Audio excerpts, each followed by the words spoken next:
Good morning, everyone, and welcome to episode 9 of Creative Voices. Today is a day of many firsts. Well, it is my first time being here, and I am guest host. My name is a long mouthful. It's Lorianne Peart Phillip, but you can just call me Lori. And today we are doing some very exciting things because, well, June is Read Caribbean month, and we are just going to be focusing mainly on all things bookish, literary, lots of wonderful things. So, I officially want to welcome everyone to our program for today. Those of you who it might be your first time joining us, thank you so much for joining. For our regular listeners, thank you so much for being here. And before we go any further, I want to thank our sponsors for Creative Voices. So we have Rams, the good food people, and they have several locations for us to shop and get our produce and everything. And they have their weekend specials, which are running right now. So you can go down to Rams and get your discount on your items, get them at a good price, good cost, good quality. Everything is great. And they are also having a giveaway for this weekend. So at Rams Nevis, Rams Bird Rock, Buckley's, and also Bay Road, if you spend $100 or more, you have a chance to win some lovely prizes. So you check out their social media pages for more information on that. And another sponsor that we have this morning is TDC, Together We Succeed. And they are having a 20% off sale this weekend. That's very interesting, and you can get your gifts for Dad. Father's Day is coming up, so if you have not sure what to get, go down to TDC, see what they have on sale and what's offering. And tomorrow, they will have, well, not only tomorrow, but at TDC Automotive, they have some gift bundles. So if you're not sure what to get your father, they have some things beautifully packaged starting at only $200. And also, we want to thank Flo. So it is a new era for Flo in St. Kitts and Nevis. Flo will keep your rhythm flowing. So we just say thank you to our sponsors for this hour.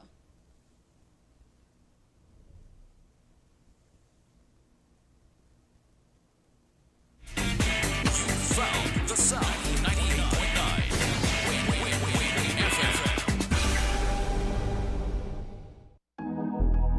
Campari, Red Passion, embrace the mix. Campari red passion, full action, this is red passion. Embrace the mix, add Campari, make it turn and twist. Add your chaser in your drink. Campari red passion, make the nicest mix. Campari. Campari Red Passion, embrace the mix. Must be 18 years or older to drink. Drink responsibly.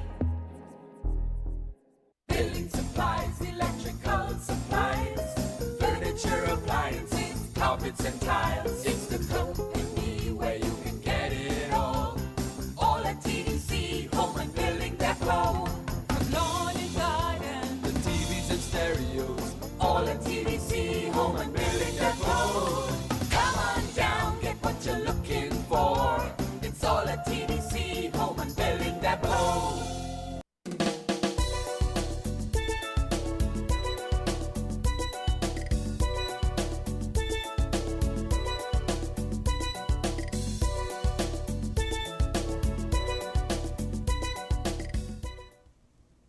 All right, so welcome back to Creative Voices. And if you're just tuning in, we are a special edition of Voices that focuses entirely on all things creative and innovative. And this month is Read Caribbean month. So yes, the month of June, we're focusing on Caribbean literature. And so we're talking all things literary, all things bookish. And today we have some wonderful guests with us. They are joining us virtually, but we have Callie Browning, who is an author out of Barbados. Say hello, Callie. Good morning. Morning, all right. And we also have Ramona, who is based in St. Kitts, Ramona Frederick, who is a bookstagrammer and also a book club host. Now, people might wonder, like, what is a bookstagrammer? Like, what does that word mean? It's just a fancy name for a person who has an Instagram account that is focused on lots of bookish literature, all of those sorts of stuff. So that is what Ramona does. And so we're just going to go right into our guests. I know Ramona is only with us for the first hour, but we'll try to see how much we can get in. So I want each of you to just share with us a little bit about your literary journey. When did it start? How did it grow? And what does it mean to you now? So Ramona, you can go ahead first. Hi, everybody. Hi, Laurie. Thank you so much for having me here. I hope I'm coming across clearly. Yes. Okay, wonderful. And hi, Callie.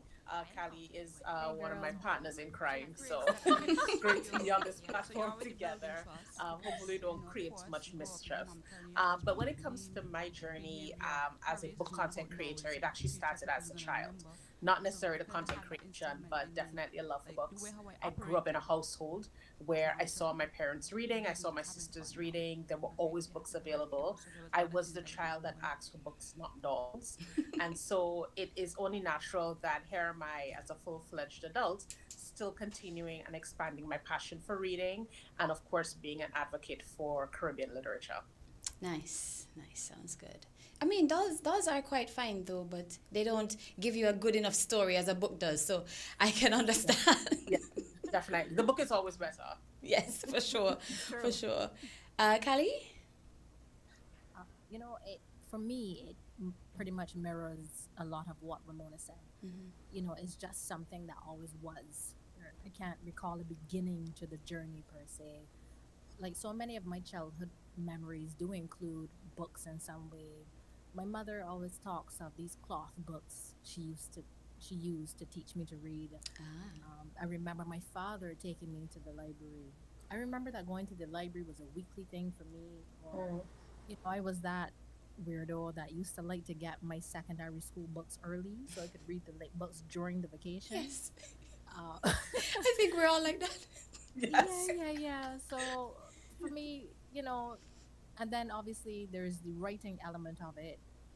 I think I was always a writer some way, somehow, but the growing part of my literary journey has really happened organically in terms of the books that have always interested me. And the writing came along because I started to become maybe a little impatient with the fact that I wanted more books about people who look and sound like us. And maybe because I'm someone who observes life and situations, I want to be the change I want to see. So I think that's really what got me into writing. Ramona will tell you that a lot of our conversations center around things that disturb us. And, I do mirror those things a lot in my books. So for sure, my growth has been very, very organic. Lovely. And just for our viewers, because we are live streaming as well, if you're wondering why you're not seeing Callie, we'll get to that later on. But she is an anonymous writer, you see. There's a little bit of mystery around this young lady, but we'll focus on that later on. So that's why. So there's nothing wrong with her. She is fine. She's perfect, but she's just behind a persona, which is wonderful. And I can actually verify that she is real. Yes. Last June, Callie came up. So in case anybody who is following Callie on social media, which I do encourage you because she's aesthetic as well as giving you tips on her books. But she actually came up to St. Kitts and Nevis for the book club. And so we actually met in person for the first time last year. So I can verify she's real. Yes. Shout out to the Bougainvillea Books and Gifts for bringing me up, by the way. Yay! Bang, bang. Well, I had that further down, but let's just jump into that real quick. So Ramona, for everyone's benefit, hosts the Island Bookie at Bougainvillea Book Club, which is hosted at the Shadow Great House in collaboration with Bougainvillea Books and Gifts, which is our sponsor for the second hour. Lots of good things. And last June, we were doing a book that was written by Callie, and we had this wonderful idea to bring Callie to the book club. And so, ladies and gentlemen, if you want some nice of spice in your life, join the book club, because there are lots of memorable moments that happen as part of this book club. And last June, we kind of schemed together and brought Callie down to St. Kitts. And in the moment, well, Ramona will be better able to share how it was in that moment. But you can just imagine for yourself. Like, you've read someone's book and they are standing by you and you don't know, and then the moment comes and you're like, oh my gosh, the author is right here. Like, wow. It's like meeting a celebrity. I wasn't there, and I'm feeling the excitement. So you can just imagine. So that's just a little plug for a book club, but we'll get to that. But it really was a wonderful experience to have her Definitely. here. Yeah, it was awesome. All right, so we're gonna move forward. So another question for you two ladies. We being in the Caribbean region, how important do you think it is that we that are located in the region or the diaspora and beyond have access to stories that are written by our people? And when I say our people, by Caribbean writers, poets, storytellers, etc. So, how important do you think that is? Kylie, we'll start with you first. We switch the order this time. Sure, no problem. For me, it's critical. I mean, very, very critical. Um, I didn't realize how much our stories mattered until I started traveling to other countries on author visits, including St. Kitts last June. Readers always express how excited they are about these changes that are happening in the creative Caribbean spaces. Because it's not just about representation, which is absolutely important.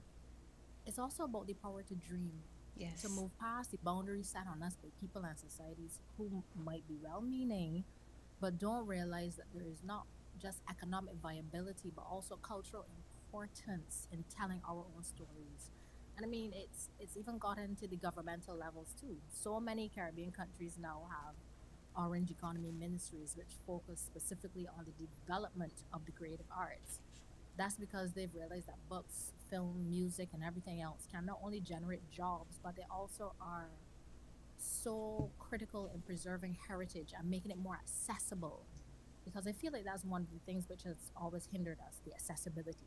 Yes. And then for me, to get really broad about it, there's also an aspect of mental health which I can't overlook. The epidemic of loneliness which grips so many people, as interconnected as we are, is getting harder and harder to make a connection. And people find solace in books. And when they do, and they find that representation, they feel seen. And it sometimes can actually make the loneliness a little bit easier. True. So there's a lot of reasons why I think it's so important for us to represent the culture through books. Nice, Ramona. Your take on that? I think that first of all, I agree with everything that Kali said. I think it's so important for us to tell our own stories. I think one of the things that to expand on that, it's the fact that we are the ones who are best placed to tell those stories. Definitely. So much of who we know ourselves to be has been influenced by other people, and so much of it is then we then see it through that lens as compared to what is a story that actually happened, what are the different sides to that story. And I think that we need to be able to understand the validity of our own voices and the validity of our ability to tell the story.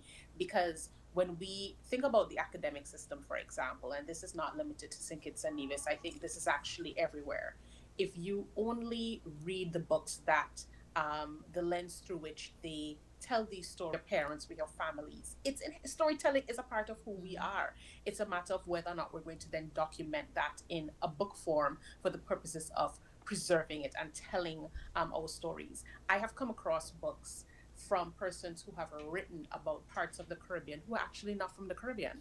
They have traveled here, they have seen things, they have fallen in love, and they write a story. And I'm reading the story and I'm thinking, okay, there are elements of this that are true, but there's a missing element, there's Yeah. a missing essence Yeah. because it doesn't have us in it. And so we need to make sure that we are placing ourselves in the position and telling those stories, the fictional stories, right? The memoirs, the poetry, and we need to believe in the validity of that in order for those stories to be preserved. Because if we don't, we are going to be dominated by stories of other places, right? You think of what we're consuming in terms of media. Social media is not just, you know, funny clips and amusing stories. It's also a form of storytelling. And if that storytelling is not preserved from our angle Yes. and from our lens, we are then going to be completely infused by the stories of other cultures, which is important. Of But course, because you have understanding to. that our foundation, Mhm. exactly, our foundation has to be ourselves.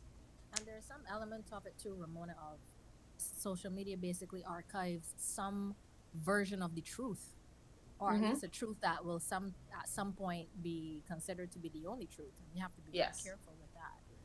Yeah. And it's interesting where Both of you, your answers are trending too, because my next question now is based on a quote from Chimamanda Ngozi, which says, all right, let me see. So, she warns that if we only hear a single story about a person or a country, we risk misunderstanding and oversimplifying their experiences. No, that is pretty much what we we just spoke about that, because I don't remember how long ago it was, but there was a journalist who came to a Caribbean country and she wrote an article about her visit, and one line of the article said, "I picked a ripe, juicy breadfruit and bit right into it." And I was like, you did you really? Friend. I'm like, Friend. come on. So when we talk about telling our stories authentically, like, we in the Caribbean know you can. It is physically possible to bite into a breadfruit, but it is not appetizing. It is not the best experience. You do not want to do And that. it's not juicy. It is No, not. it's not juicy. Juice is not the term. Juice is No, not a term. no, No. no. So A it 1,000 times no. exactly. So it just highlights the importance of us telling our story in the way that we authentically do, and that way we help to give insight to those who are not familiar with the Caribbean landscape, the scenery, the people, the culture, everything, as opposed to them consuming this narrative or idea that, of course, they would have visited and they have their points and so, but certain things, Caribbean people tell it different and we kind of tell it better. But anyway. And actually we tell it because I don't know if she gave a valid exploration of her own experience, because saying biting into a juicy breadfruit, picking one, that's not even real. So it's there's no version that a Caribbean person can write of that story. Right. Yeah. That line does not exist. It doesn't exist. Yeah. Immediately you're identified as a fraud. Immediately. But sorry to that author. But the background of that quote that you just mentioned from Chimamanda Ngozi Adichie, who is one of my favorite writers, a Nigerian writer, is there are many persons who love her. But the background of that actually talks about the lens through which Western media sees Africa. And I know growing up, I think about National Geographic. I think about the 60 Minutes clips, the Feed the Children ads, right? Oh, and there boy. was this very singular perception of Africa. Yes. The child with the malnutrition, The extended poverty. stomach. They're so tired and so weak that they can't move the fly off their face, and they're so grateful that the white people are bringing them food in bowls, and it's the broken down huts, it's the famine, it's the war, and there's a singularity to the way in which Africa was being portrayed. And she's saying, no, Africa does have its challenges. We're not denying that famine exists. We're not denying that challenges exist. But understand that we have prosperity, understand that we have value. And of course, we're seeing an increased conversation about that, especially with, certain happenings in terms of geopolitical changes taking place in Africa. Yes. But there is obviously a conversation that some people are not willing to have, because the only lens through which they've seen Africa has been through this very problematic and very biased perspective. And I think it was several years ago, National Geographic actually issued an apology in terms of not necessarily quoting Chimamanda, but the essence of what she says, in the sense that they acknowledged that when they went to the continent, they made sure that they stood in front of the old hut. Yes. They referred to the people as the natives, and there was a demeaning tone that was reflective of all their work. We also have that element in the Caribbean where people think the Caribbean is just sun, fun, and rum, right? So somehow, if you're not engaging in sun, fun, and rum, if you're not engaging in service to me because I'm part of the tourism industry, they don't really understand the validity of who you are. You have persons asking, how did you get your clothes? What do you mean? Right? What do you mean? It's it's a question, or this idea that someone we could just jump on a boat and like pop over to another island, or there's just a fluidity to our existence, and there's a denial of the fact that we have very valid real existences. We also have beauty, we also have the rum, we also have the fun, but we are not myopic in the way that we exist, and we need to be able to tell those stories, because if we don't tell them, they will only see us through the lens that they are exposed to. Correct. And we'll just pause right there. So, Kali, when we come back from the break, I want to hear your thoughts on the single story idea. But we'll just pause for a moment for a word from our sponsors, and we'll get right back. We're different. We're 98.9. 98.9. Win FM. Campari. Red Passion. Embrace the mix. Campari red passion, full action, this is red passion. Embrace the mix, add Campari, make it turn and twist. Add your chaser in your drink. Campari red passion, make the nicest mix. Campari. Campari Red Passion. Embrace the mix. Must be 18 years or older to drink. Drink responsibly. TDC Home and Building Depot is turning up the savings. Shop exclusive deals on Thursday, May 22nd. Visit shoptdcgroup.com.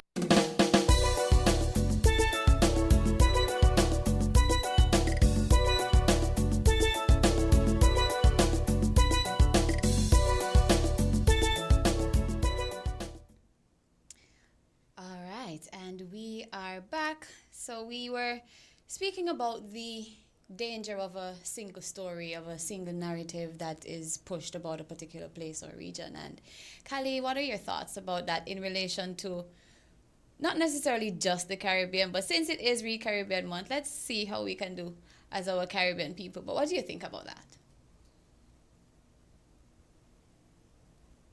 Enough, another Nigerian author, Chinua Achebe, alluded to. He famously did this television interview where he talked of going through university and taking in the recommended British books. And he was very, he used to read about these savages that they referenced in these books all the time. And he realized that he was one of these savages the book referenced, the ones who chased the white man. And he said that as a child, he always had instinctively been on the side of the white man. But when he was older and studying these books as an adult, he realized why it's so important for people to tell other stories. And that's it for me, because it's easy to hear only one story and run with it, because I don't know how many other people are looking to come down here and bite into these juicy breadfruits. But without taking the time, no, I'm serious, because they now believe it's possible, right? But without taking the time to explore other truths, I'm quite proud of this 1-star review I have on Goodreads where the person said this book was not Caribbean at all. Excuse me. There's no beach. Nobody went to the beach. And we're on radio, so I can't really say what I was thinking. But we'll all envision it for you.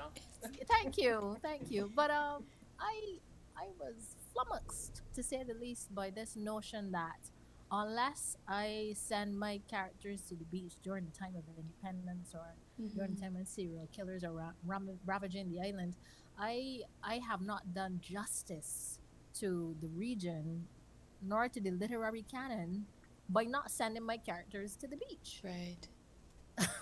So you see, I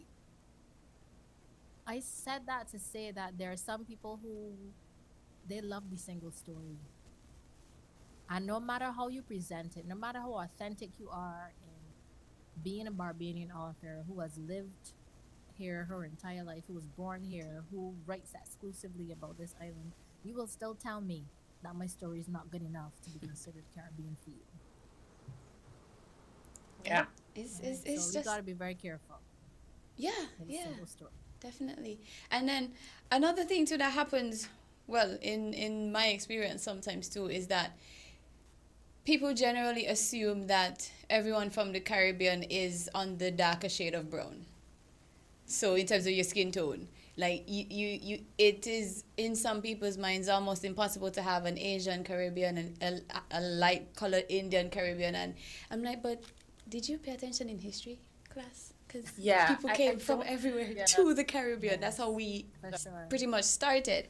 But it's on us in this generation and to pass it to the future generation to get our stories out, because for years it has been this one story, or maybe not necessarily a single story, but there are so, like, you can count on your finger the stereotypes that they have for our Caribbean people. And it's for us to tell our stories ourselves, to let them know that we aren't just, we don't all fit into, for example, like a square mold. Like, the Caribbean is so dynamic. Even with countries as close as St. Kitts and Nevis, there are so many differences between the two islands. It's not as if, like, okay, you go to one, you go to all. So we really have to push our Caribbean authors, poets, everything. And Ramona, you had said something earlier about validating your story. Like, anybody could tell the story. It is your story to tell. It is your lived experience. It might be stories from your mother, your grandmother, whomever,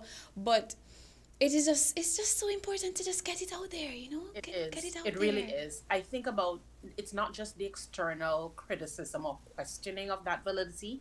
It's also the fact that we do it with among ourselves. Yes. I think about the next book that we're going to be doing, actually a book club. Not to jump ahead again, but That's all right. When I read that book first a couple of years ago, one of the criticisms I remember someone saying was, "Oh, the characters in this book don't speak in the language of that particular country." And so they wanted them to speak in what we colloquially call dialect. And the book is based in Trinidad and Tobago. And it's this idea that somehow we believe, and I love the fact that there's so many authors who are embracing our native language, right? Not languages, right? So the way that Barbadians speak, the way that persons from St. Kitts and Nevis speak, the way that Trinidadians speak. But understand that that is not the only way in which we speak. And so while on one end, it's important for us to believe in the validity of that language and the inclusion of that in our storytelling, Yes. it's also important to understand that persons like myself, who's raised very much in a household with an English teacher, who speaking in dialect is not allowed in my home. At all. So I have struggled, right? And I have had friends say, "Ramona, stop trying to talk in dialect. You can't. We accept you as it is." But when I read that book, the characters didn't necessarily embrace, speak in that way. But I didn't think it was invalid or less Caribbean because it was reflective of the way that I was raised. But there are persons who would then look at that book, and because that's not reflective of how they were raised, they're like, "Oh, well, it's not Caribbean enough." And I'm thinking, we're not monolithic, we're not Right. limited to one existence. And in the same way that years ago and even still today, there's a scorn that exists with the persons who speak only in dialect, right? There's also a scorn in which if you only speak standard English, then there's also, and I'm not equating them, don't get me wrong, but I'm saying that we can't then question the validity of it, or even the story of, example, the successful Caribbean person or the prosperous Caribbean person. Callie and I, and that's one of the reasons why I love Callie's writing, in that she's telling stories that are not oftentimes explored, right, in the Caribbean. She's doing mystery mixed with, sorry, Callie, to start talking about your books. You should be doing this, but mystery mixed with history. And the reality is that there are some persons who feel as if, oh, well, these books, they're on the lighter side because they're not going into the deep literary fiction element of things. And I'm like, but these stories are just as valid. Correct. The person who's writing the rom-coms is just as valid, because guess what? There's so many people who are looking for romance and looking for a woman and looking for a man, but then somehow when it's enshrined in a book, we don't want to turn our noses up at it. Yeah. Because we don't believe it to be valid, because it's been ingrained in us that somehow the V.S. Naipauls and the Jean Rhys and the Michael Anthonys and all of the old school classic writers that we love and adore, that somehow they are the standard. And if we don't meet that standard, and if we don't match them, somehow we are not valid in our storytelling. And it's something we have to struggle against, in and of itself. Yeah. Yeah, I mean, there is a very narrow thinking to it sometimes that I think, I don't want to say it concerns me, but it makes me raise an eyebrow. So I agree with Ramona. Mm-hmm. Mm-hmm. All right, now as Sorry, Callie. Did Sorry, no, I said it makes me raise an eyebrow. yeah. It, yeah, so we I'm laughing because I'm just thinking back in my mind to the comments that I would have heard from people in terms of certain books and certain characters, and it's it's just really interesting the things that people say. But so thinking about the Caribbean writer, so we've spoken about the stories and the ideas and so on, but what do you ladies see as the responsibility of the Caribbean writer to the Caribbean people? Either one of you can go first. Let's pick a straw. Callie, For you me, got this. You got this. Tip up. Well, yeah, You you got are this. the writer, so so for me, oh, I can see that. I'm ready. So writing for me really gives me a chance to round out some of the things I've read, to bring a fresh perspective, to delve into issues. My main thing is generally historical fiction. The the other genre that kind of mixes with it, it can change. I've done women's fiction. I've also done romantic suspense, but generally I stick to historical. And for me, the nerd in me comes out because it's almost like a self-imposed research project. Because I start off with one little thing, and it mushrooms into other things such as lifestyle and the daily lives of my character. You know, the tools around them, the life around them, and so many of us don't even know about events that shaped us and how we got to where we are. And the funny thing is that a lot of the things I've written about thus far happened within the last two generations, right? So, but even so, finding information on them is still very, very hard, which is kind of crazy if you think about it. I mean, so many people out there might want this information and don't know where to find it. So, Mm. I believe Caribbean writers have a responsibility. Well, for me, because I deal so much with history, I do see it as my responsibility to shed a light on things because they always say you don't know where you're going if you don't know where you came from.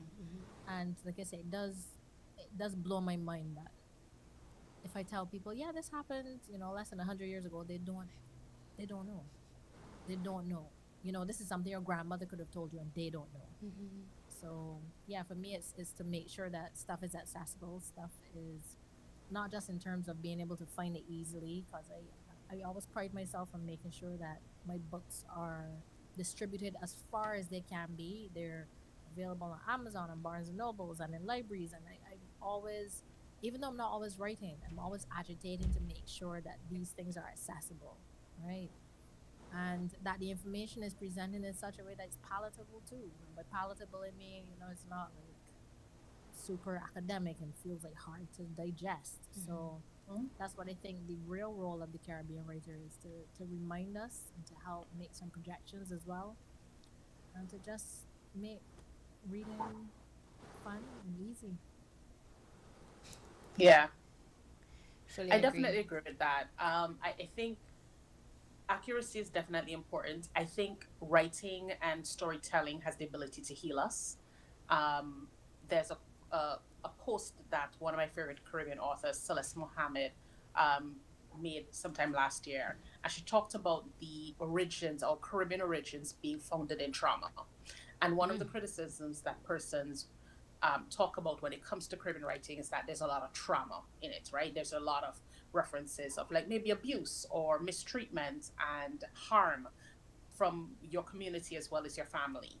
And she talks about the fact that there's the way that we arrived to this place, right? The persons that we met, the indigenous communities, they were harmed in order for us to come here. Right. Our coming here, whether we're black, whether we're Indian, whether we're Chinese, was through acts of violence. And so you think about the fact that we're healing and there's so much of that has been inherited. While I and none of us sitting here experienced enslavement, there are things that we have inherited that we don't understand the way that it's impacting us necessarily today. And there are harmful behaviors and attitudes that if we don't address them, and fiction is one of the ways in which we can do so, and storytelling, not just fictional storytelling, but storytelling is one of the ways in which we can heal that. I think about persons who are writing memoirs and they're exploring the why we exist, right? I think of Kai Miller. He has an amazing collection of stories called Things I Have Withheld, which explores his understanding of Jamaican identity and classism and racism in Jamaica. And he's confronting certain things that we are sometimes not too comfortable having that open conversation about, but he's doing it through writing. And as a result, because he has done the work and done the heavy lifting of actually addressing these stories and addressing these conversations, it then leads to persons being able to engage with it and think about it in a way that perhaps they have not been comfortable with doing in the past. And so I think that's one of the significant things, is that we can actually start the healing journey. I also think it's important for us to daydream. It is completely acceptable for us to think beyond the world that we live in, which is why you have some writers that are exploring fantasy, which are, it's an infusion of things that have maybe existed in the past. But I think of persons like Cadwell Turnbull, who wrote a book called The Lesson, about an alien ship that decided to land over the US Virgin Islands, right? And it's very much contemporary set, which I adored it, right? And I adored the storytelling, not even for, yes, I had challenges with certain elements of the story, but I love the fact that he chose to center the Caribbean in it, because every alien movie I've seen goes to New York City. And I'm just like, not that I want the aliens to come down here. Let's be very clear. But maybe they had a preference. I don't know. There might be something in the soil. Place that they can land, and it's the way that he just embraced that, right? Yes. I'm not advocating for the aliens to come. Let's be very clear about that. But you understand what I'm saying. It's that we're centering ourselves in the storytelling. And it's important for us to daydream. It's important for us to tell these stories, the ones that we haven't yet seen. We think about, I always connect storytelling in books to the screen. There are so many books movies that persons have loved, right? We think of the persons who are fans of Game of Thrones, the persons who are fans of The Hunger Games. We think of, recent television shows like The Handmaid's Tale. There was Black Cake that was adapted recently. These are all books, right? Now, the vast majority of persons who have loved these shows, who have enjoyed these shows, who are engaged in critical analysis of these shows, have actually never read the book. And that's not a place of shame, but it's an acknowledgement that Hollywood is so reliant and has always been reliant on the literary industry. The first black and white movies, the Ben-Hurs, the Ten Commandments, Gone with the Wind, these are all physical books and storytelling. And so I am looking forward to a time when our stories, and we're seeing an increase in activity around this, where if we're looking at expanding within the film industry and telling our stories through the screen, we also need to be able to have someone who's going to tell that story on paper. Yes. Because everything doesn't start with everything. Yes, it's great to have original screenplays, but there's some things that you want to see it fleshed out in the pages of a book. And so again, daydreaming for me, as well as us healing. Those are my two big points in terms of the obligations or what I want from Caribbean writers. Mm-hmm. Yeah. What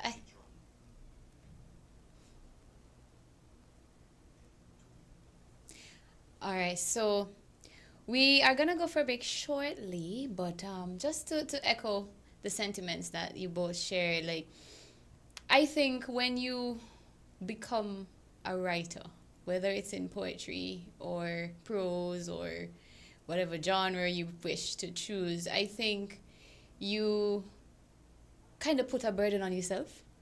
Not necessarily in a negative way, but people know that you know right. So we are looking to you to see what it is that you're coming with. And boy, I don't know if people in the other region are as critical as Caribbean people are, because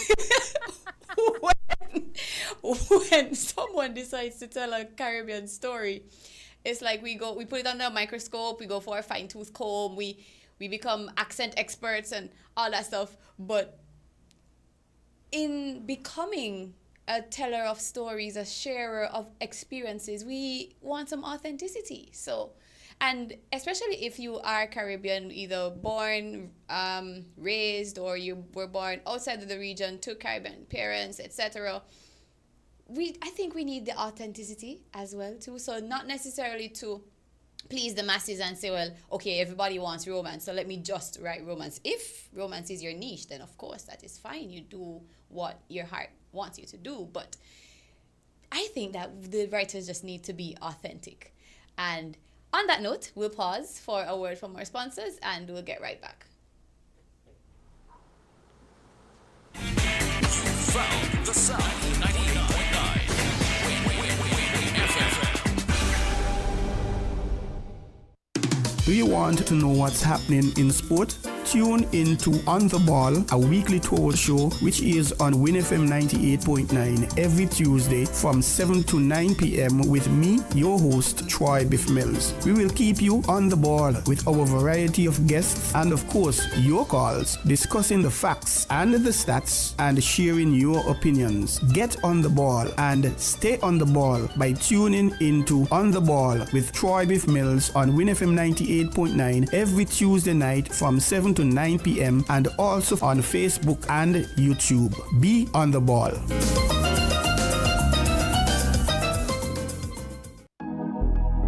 Campari. Red Passion. Embrace the mix. Campari red passion, full action, this is red passion. Embrace the mix, add Campari, make it turn and twist. Add your chaser in your drink. Campari red passion, make the nicest mix. Campari. Campari Red Passion. Embrace the mix. Must be 18 years or older to drink. Drink responsibly.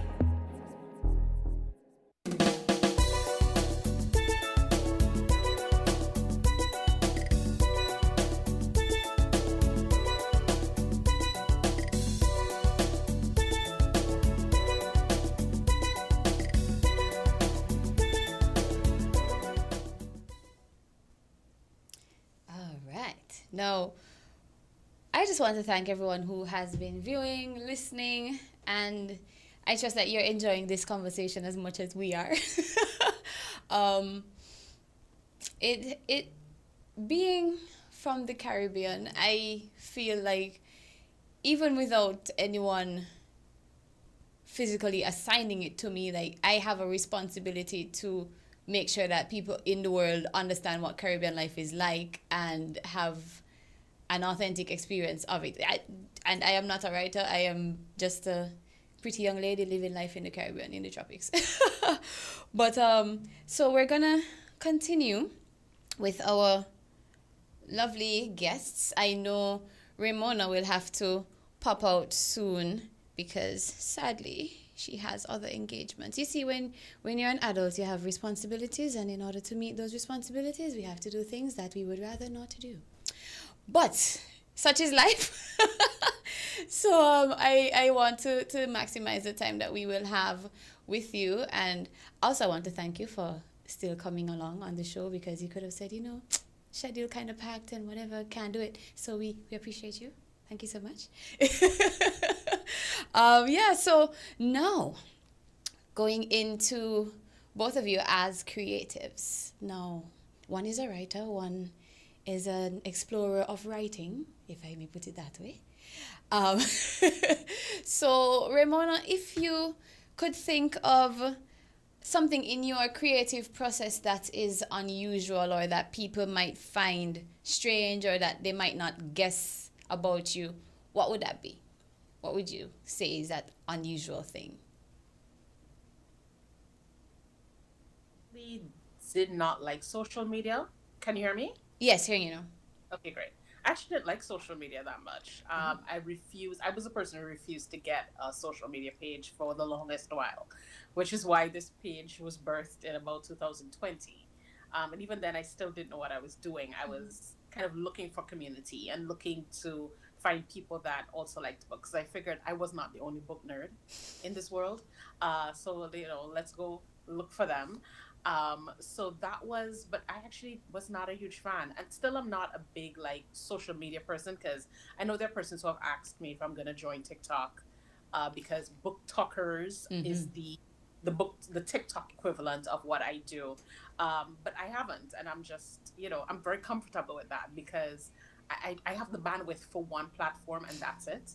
But I think a lot of people think that I think one of the big assumptions that people make is that if you're on social media, you're in it for the fame, and you're in it because you wanna, you want to show yourself. And I'm like, no, I just really want to talk about books.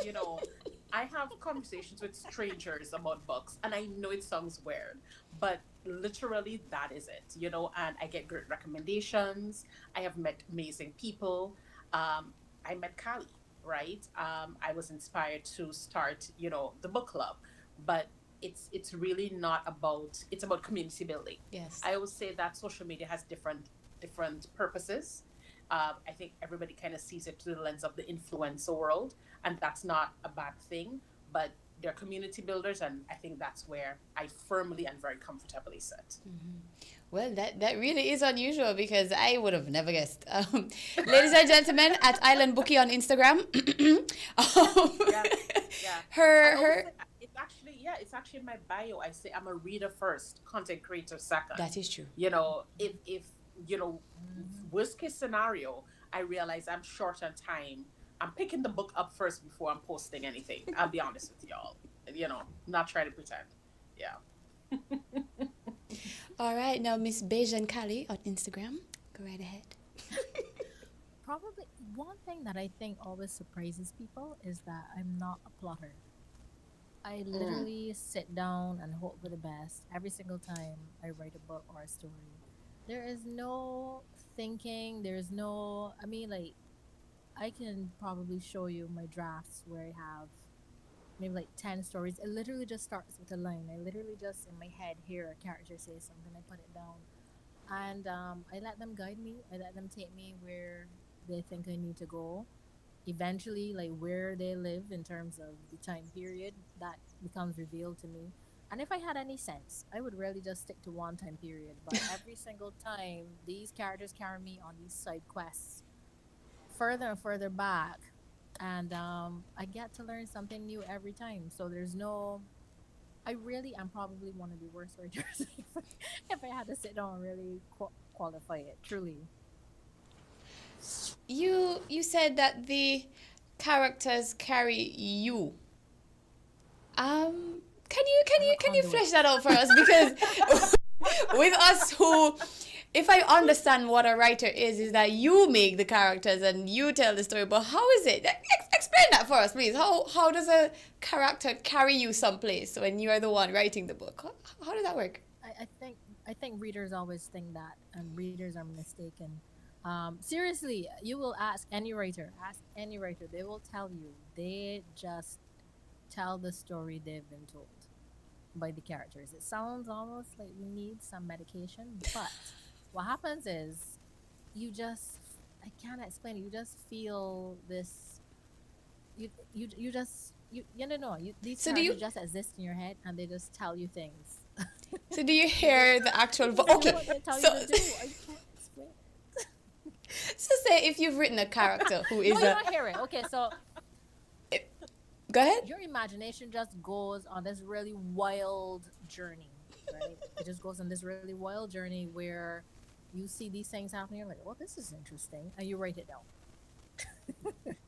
The flip side of that for the reader is that there was a conversation I had earlier this year where someone was discussing how they read books, and I thought everyone read books the same way I do. So when I read, the same way that the characters are telling the story and Kali as the writers is, documenting that story, when I read a book, I'm envisioning everything.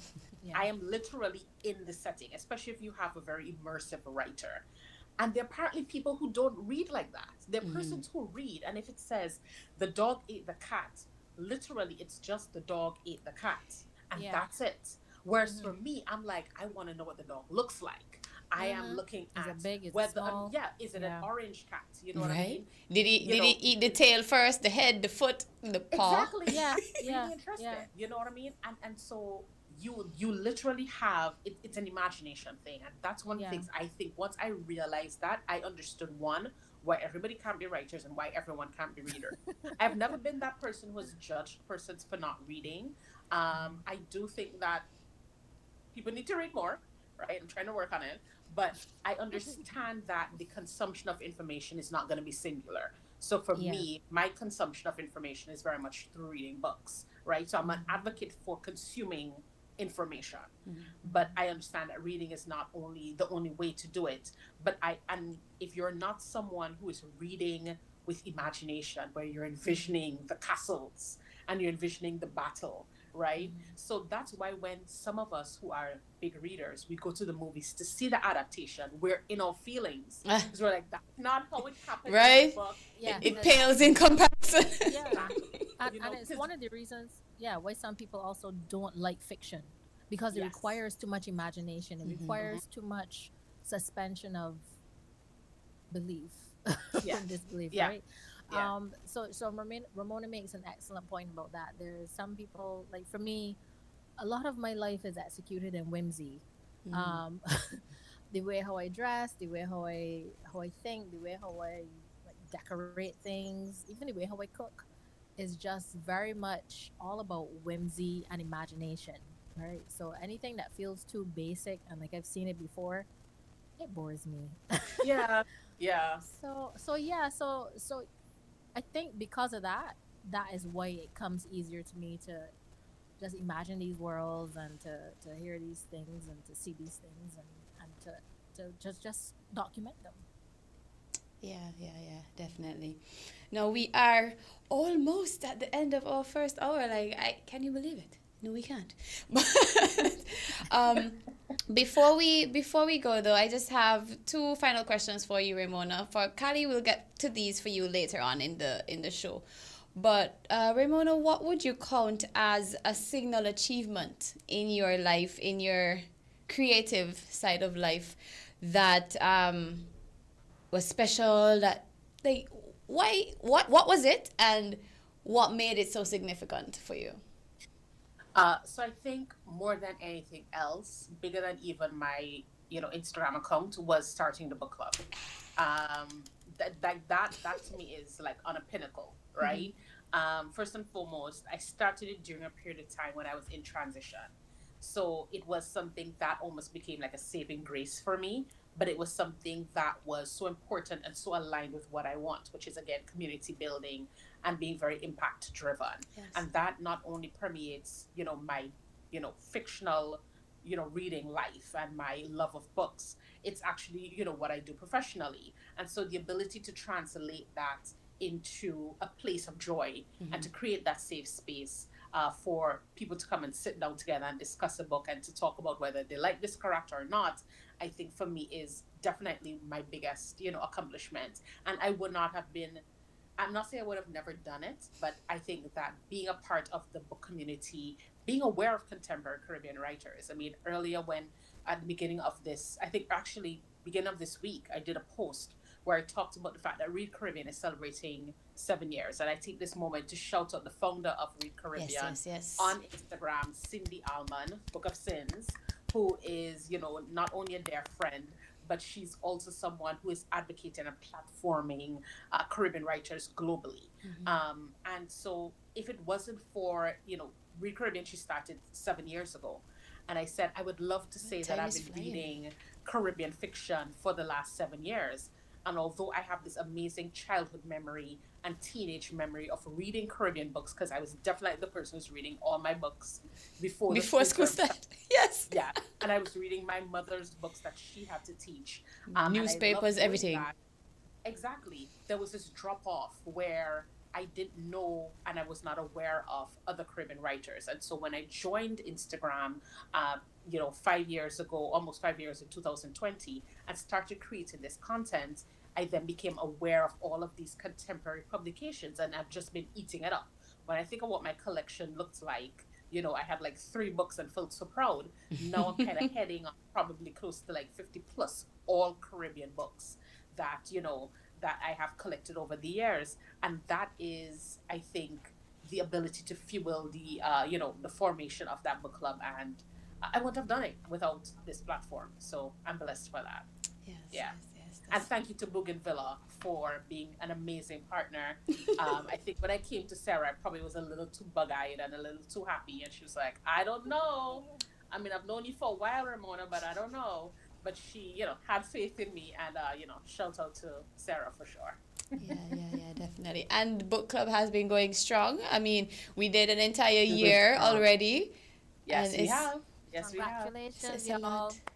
Yes. Yay. And quick book club plug.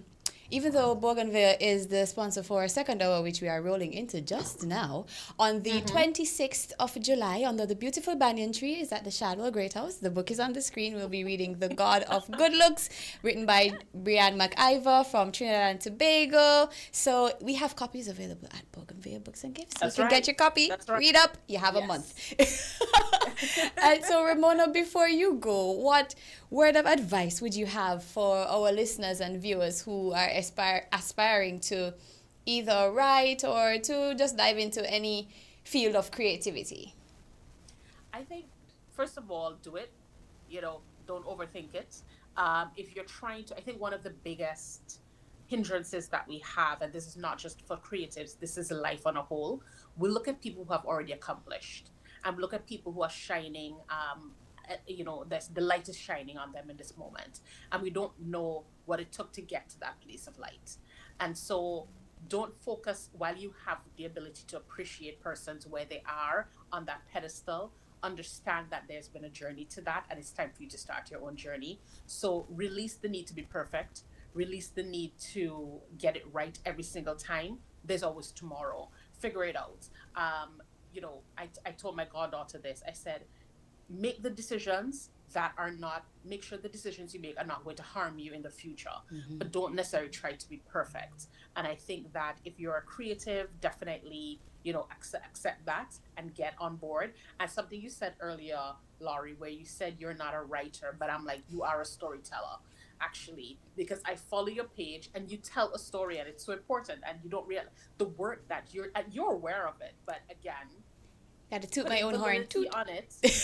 Validity on it. You're telling the story of what it's like to live in St. Kitts and Nevis, and that is important because we have people, and we have had some unfortunate situations where persons have come to St. Kitts and Nevis and said, "Oh, this has been my experience," but that is not the singular story. That story may not even be valid. But here you have something that's very clearly exploring St. Kitts and Nevis, and it's somebody who's literally living and walking that life on a daily basis, and it's so important. So, I'm not a believer of everything is content. I believe we need to have distinctions. I always tell people, don't look at my social media page and think that's my life. It is not. It's just a literally fraction. a snippet. Exactly. But just do it, and you'll have a chance tomorrow to do it better, and you will learn. When I think about the grainy photos I posted in 2020, okay? Right? When I didn't understand lighting. And the captions that you wrote. I'm telling you, okay? But I also look back and I see things that I really enjoyed what I did. Yes. And so it's the ability to have almost like a diary, and you're able to look back and kind of wince in pain, but also something you could say that you're also proud of.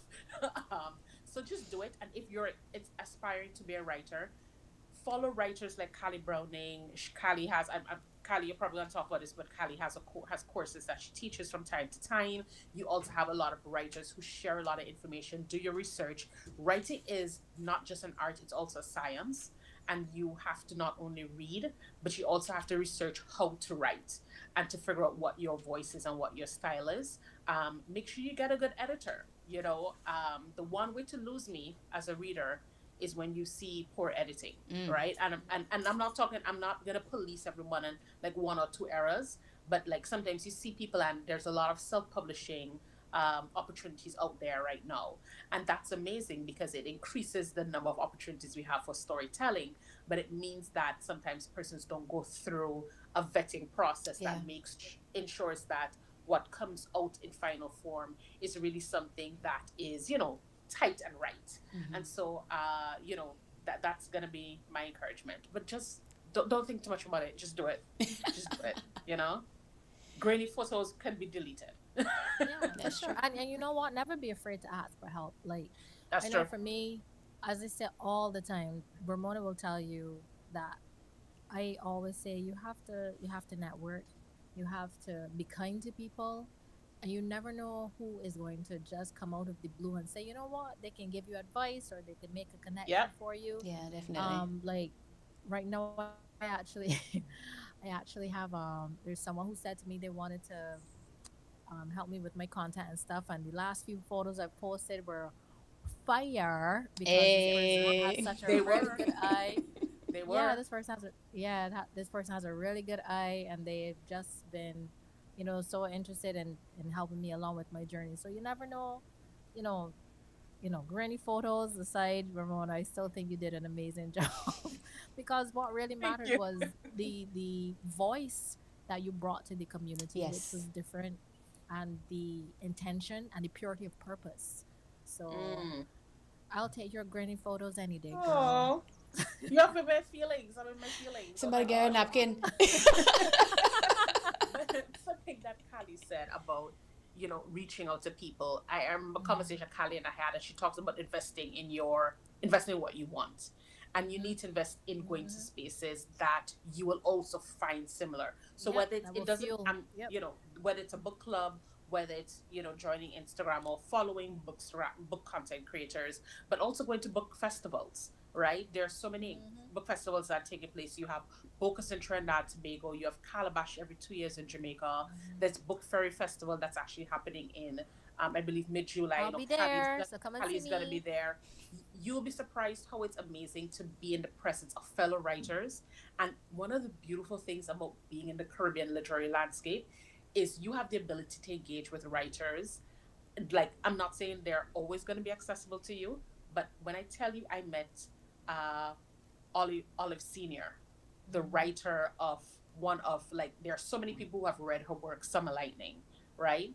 Her books have been so pivotal in a lot of Caribbean people's development, and I got to meet her, right? That is inspiring for a lot of other writers and readers. So find yourself in the spaces where people feel and look like you. All Yes. right. And I have to pop off, y'all, because I have, adult responsibilities to go to. Yes, of course, of course. So thank you so very much, Ramona, for Thank you for sitting and having chatting me. with us. And we wish you all the best on your adulting responsibilities.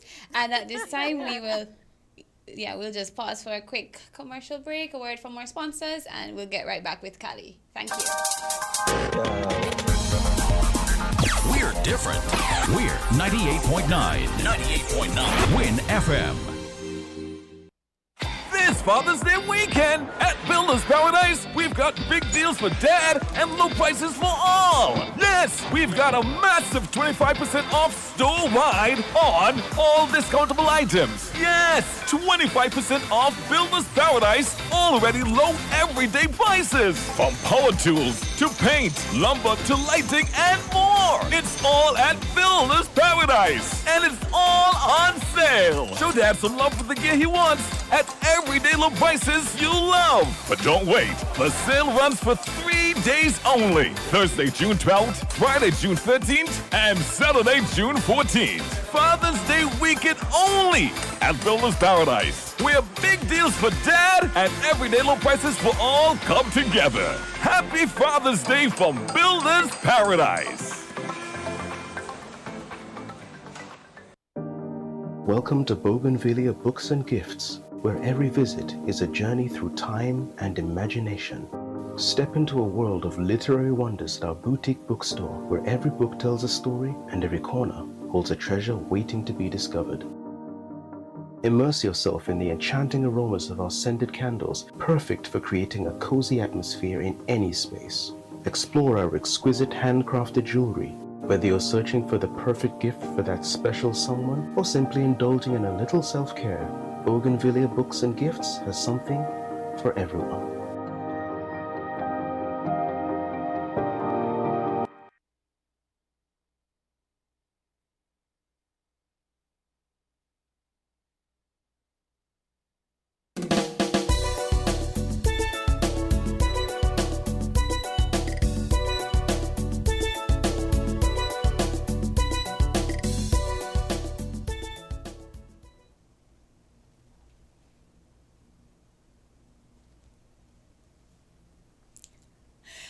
right, so thank you very much for sticking and staying with us in episode 9 of Creative Voices. We have just started our second hour, which is quite easy to talk for 2 hours. It's amazing. But in our second hour, we want to thank our sponsors. We have Hosford's, and as we heard just now in the ad, they have a 25% off weekend sale. So ladies and gentlemen, go out and get those items that you need, not necessarily just for the fathers, but they have a sale going on. So it's Builders Paradise, Hosford, Building and Nevis Center, furniture, appliances, all those good stuff. 25% off this weekend. And also, when you go to Hosford's Value Mart, you look for your Blue Tag specials, Shop Smart, Shop Value Mart, and our other sponsor for our number 2 is Bougainville Books and Gifts, which is a lovely niche bookstore, book and gift store up in the Shadwell Great House at St. Peter's. And I'm just going to show off a little bit. So this necklace that I'm wearing, I got it from Bougainville Books and Gifts. My earrings that I'm wearing, I got it from there as well. And my Sassy V tote, I got it from Bougainville Books and Gifts as well. All locally made by people in St. Kitts and Nevis. Yes, okay? Yes. So come to Bougainville and get your lovely items as well as your awesome Caribbean books. So before we jump back into Kali, we have some comments on our YouTube page. So I'm just going to go through them. So thank you to all our viewers as well on YouTube, Facebook, and the other social media platforms. So we have someone who says that she was that weirdo too. And being weird. Oh, Sarah sometimes mentioned, I don't remember the name of the author, but weird. We have reframed what we think weird is because they encourage it as your unique characteristic. So something that you do that is just uniquely you. So weird isn't a bad thing in the Bougainville circles. Weird is good. So there we have a few weirdos on our YouTube as well. So stay weird. Keep doing what you do. Kali, they say your books have an amazing blend of history, suspense, and humor. We have a few comments that say they love the concept of the characters carrying the writer on a journey. I am still trying to wrap my head around that because it's just so interesting, but I understand it. And a lot of my life is executed in whimsy. I think we need that on a t-shirt. What do you say, Kali? Summer apparel? Yeah, of course. Merch, more merch. Yes, more a lot of my life is executed on a whimsy. Or we could shorten it and say living life on a whimsy. Or in whimsy, or but I'll get my team to start working on it. Let's talk to your people and let's get that done. But yeah, so we thank everyone for staying with us and for tuning in. And so, Lady Kali, I have you all to myself. Well, not really. We have our viewers and our listeners. But thank you so much for even just agreeing to join us here today. I have a question, but we'll put that later down on the list. So, creative people are known to be problem solvers as well. So, in an ideal world, what would be a solution that you would want to implement in your community or maybe within the wider region? Is there an issue that is kind of pressing that you think you can find a solution to? For sure. Just let me first say to all of the governments out there that have created the infrastructure for an orange economy. I love that. It is amazing. Mm-hmm. What I would love to see, though, is a more systematic approach to making the creative economies and industries more holistic. I feel like there's still a bit of a stigma to the creative economy almost. Sorry, to creatives, because, people feel like creatives are recluses and kind of weird. And lots of creative opportunities to also tend to be obscure. And that's kind of ironic because the arts are loud. Music festivals are loud. Yes. Films are loud. But the people who make them, they're always these very introverted people. So, you have poetry slams with dedicated followings. Cinemas have crowds every weekend. I'd love to see us have a more open attitude to the arts. And I'd also like to see, if you say to me that we want the creatives to do well and we have these orange economies, I want to see governments, have some more tax-free incentives I want to see, because you're saying to me, well, yeah, you can print, you can bring in your books and everything. We love that you're doing books, but what if you made the paper duty free? What if you made the ink duty free? So then we could print them locally, and they don't just have to be always brought in. You know what I mean? I feel like we need to look at it more holistically. If you said to me, well, let's have, because at one point in time, Barbados used to do a lot of records. We used to actually print a lot of records. I'm not sure if that's the Oh. right term. Yeah, like that was a massive industry here in the 80s. Like we did, from what I know, a lot of like Bob Marley's records and everything. We would have, spun them out on wax and everything. Um, but like whatever needs to be used to create the art, I think there needs to be a bit more. Like make the paint free, the canvas not free. Make the paint duty free, the Yeah. canvas duty free. I think there needs to be a more holistic look at it so that then it can become easier, more accessible, and less expensive. Yeah. So that's something I'd like to see across the board, across the region.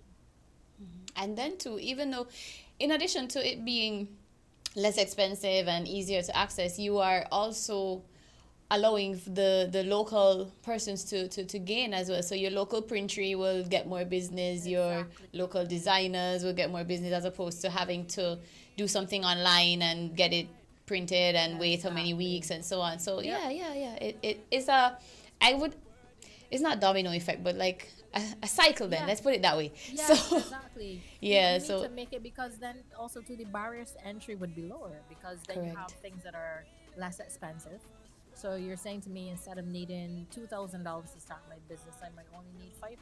Right. You see what I mean? So you're taking people who have actual talent and making it more accessible for them to do that. And that's one thing that I actually really appreciate about. We have a non an NGO here called the National Cultural Foundation, and they have been very supportive towards, well, the people who are interested in writing, because they have endorsed my self-publishing class. They did it twice last year. All two modules I did last year, they endorsed it and made sure they paid for seats for people to come to learn about self-publishing. So I think things like that, you're really putting your money where your mouth is, and you're not making it about just saying, yes, Callie, we think writing is great. We think self-publishing is great. But You're on your when own. I said to them, yeah. But when I said to them, look, I want to make this accessible, they said, will you buy some seats and I'll give them away to people that I think are really interested? And they said yes. They didn't hesitate at all. So things like that, I think we need to see more of. Yeah. Yeah, great. And I know I mentioned YouTube, but we also have persons joining us on Facebook as well. So thank you to those who are on Facebook also. And in this second hour, if you wish to join in our conversation, we have some numbers for you to call. So the local number is 466-0989. That's 466-0989. And if you are in the US, it's 718-285-6984. That's 718-285-6984. Now, to address the big question in the room. So, Callie Browning is not our guess, as I would say, government name. It is what in literature you would refer to as a nom de plume. It's a name that she has given herself in her capacity as an author. But this young lady identifies as an anonymous woman of mystery. And just curious, why did you decide to choose that as your route, as opposed to, okay, you have some people who, yes, they have the nom de plume, but they would still know. Like, for example, my name is Lori, but my writing name is Alyssa, but everyone knows that whoever writes the book that's called Alyssa is me, it's the same person. But we, except for the people who are at book club, so you see why you need to join book club. But anyway, I'll let you answer the question. Why is it that you decided to choose this route? Well, I'm in witness protection. Just joking. I'm See the look on your face. like, oh my gosh! What if they're tracking your IP? You caught me good there. Wow. Whew. Okay, sorry. No, that's fine. Oh my word. Oh my gosh. Sorry. That's all right. Right. So, yeah. So, it's funny because there's another writer out there with my government name. Oh. There is with. So I thought to myself, oh gosh darn it, what am I going to do now? And then I said, okay, well, I'll make up a name. And then I started looking at what everybody else was doing, and it was just all these selfies with their book. And I was like, my God, that's boring. Like I said, I like whimsy. I like something that's fresh and different all the time. And I thought to myself, well, everybody's doing all these selfies. You know what? I won't do a selfie.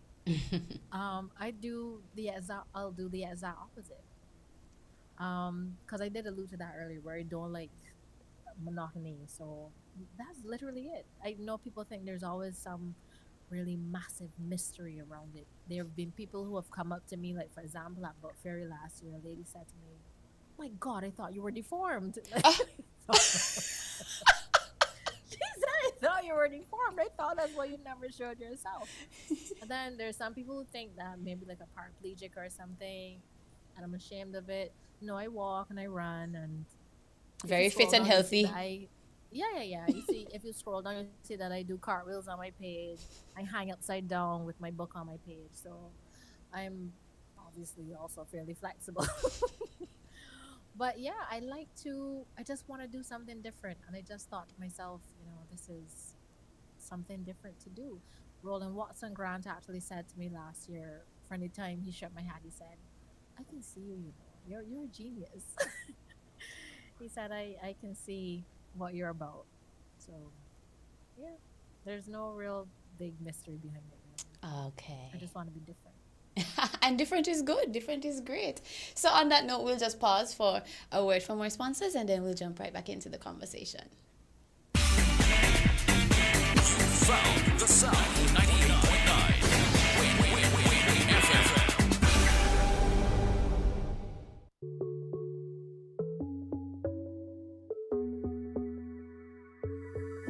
It's the energy of we people, something pulsing inside. It beats in every soul, a feeling we cannot It's always pushing us forward, the limit up in the sky. There's rhythm in how we flow, a rhythm that can't be denied.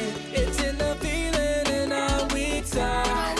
It's in the meaning in our spot.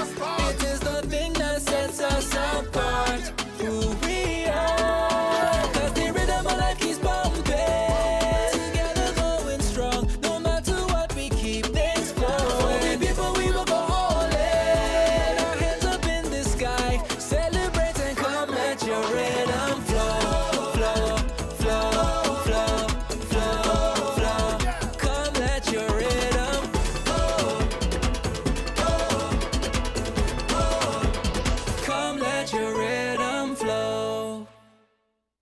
Supermarket shoppers understand that convenience matters. At Hortsport's Value Mart IGA, we know that price matters most. Ample parking and the widest variety matter. At Hortsport's Value Mart IGA, we know that price matters most. Clean, spacious aisles and the highest level of customer service all matter. At Hortsport's Value Mart IGA, price matters most. We've renewed our commitment to guarantee the lowest prices in the Federation. Why? Because we understand that in this tough economic environment, price matters most. Shop smart. Shop Value Mart, where price matters most. Farms Estate Nevis and Wellington Road, St. Kitts. Price matters most. Welcome to Bougainvillea Books and Gifts, where every visit is a journey through time and imagination. Step into a world of literary wonders at our boutique bookstore, where every book tells a story and every corner holds a treasure waiting to be discovered. Immerse yourself in the enchanting aromas of our scented candles, perfect for creating a cozy atmosphere in any space. Explore our exquisite handcrafted jewelry, whether you're searching for the perfect gift for that special someone or simply indulging in a little self-care. Bougainvillea Books and Gifts has something for everyone.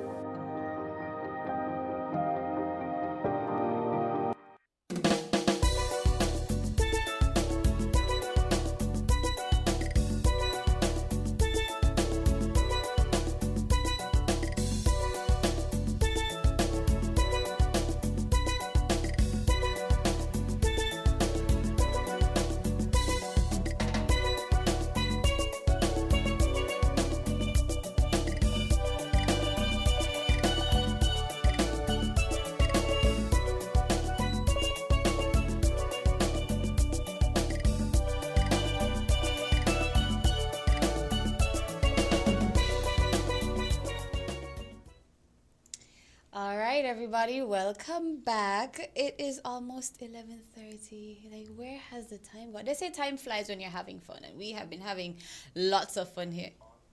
Okay, so we have a caller. Good morning, caller.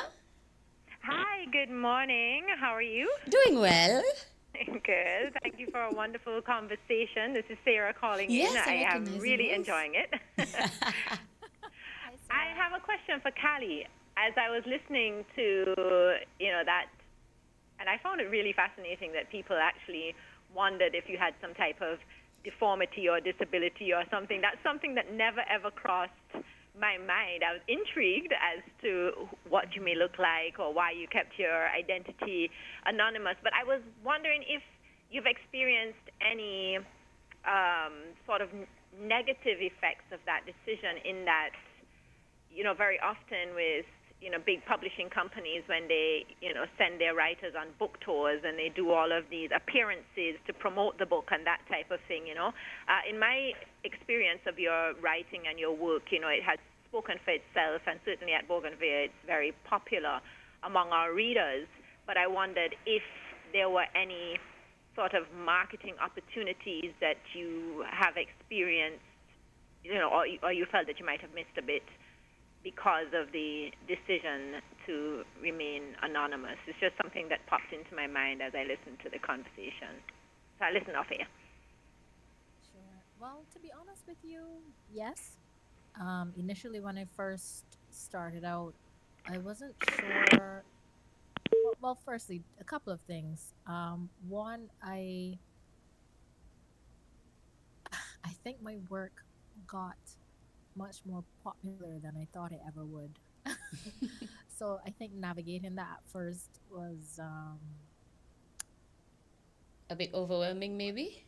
yes, yes, it was, and then to so this notion of people at first asking me to come places and do things, it was a bit confusing, to be honest.